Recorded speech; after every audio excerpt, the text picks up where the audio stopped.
All of us who work in palliative care, we're easing suffering. We're helping people to get better. But when it gets a little more complicated is when you want my team to come in. And sometimes that is talking about death or dying or helping somebody plan because they do have this disease process. Somebody just came in, they had a stomach ache. All of a sudden, we're giving them a diagnosis of a stage 3, stage 4 cancer. What do you do after that? My team comes in and helps people formulate plans, helps empowers them with some knowledge, and what are the next steps that you do? Living longer, dying sooner isn't the object. The point of what we do is just to maximize the quality of life. This young man that came in, he was in kidney failure. And a lot of times my approach when I come in is just to talk. Who are you? Who loves you? Who do you trust? Tell me about your life.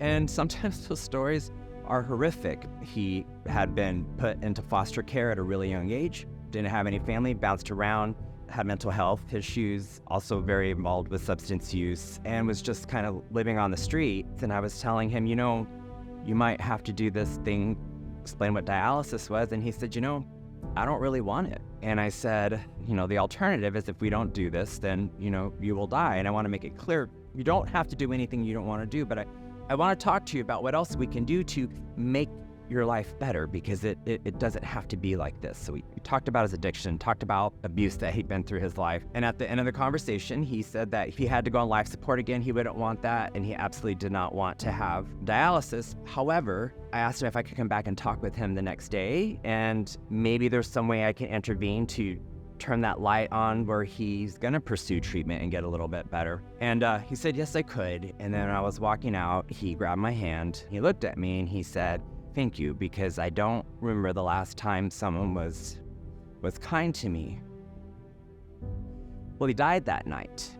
When you have those moments, it's like a punch in the stomach, because I could just look at him and I could see if life had been a little bit different, maybe if he had caring parents or a different sort of circumstances, the powerful, wonderful person he would have been, instead of being a victim of his multiple disease problems that he was suffering. When I look back on the conversation between us, I felt like he knew.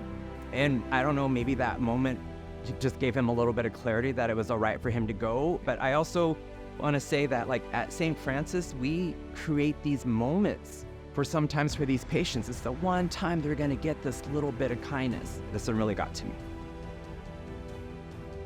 What I don't think people understand about working in a small, not-for-profit, tiny community hospital is that we don't get the resources that a lot of our competitor hospitals have. If you work at St. Francis, you have to want to be here, you have to have a passion for working with a population that's underserved, and you have to be willing to wear a lot of hats. Being at St. Francis, I had an idea of what I think palliative care should be, and I get this sense of accomplishment that we're doing it. And, before I got into this role, no one stayed in this job for more than a year and a half. They were in and they were out. And I have been in here for going on 11 years and made it into something that I'm really proud of.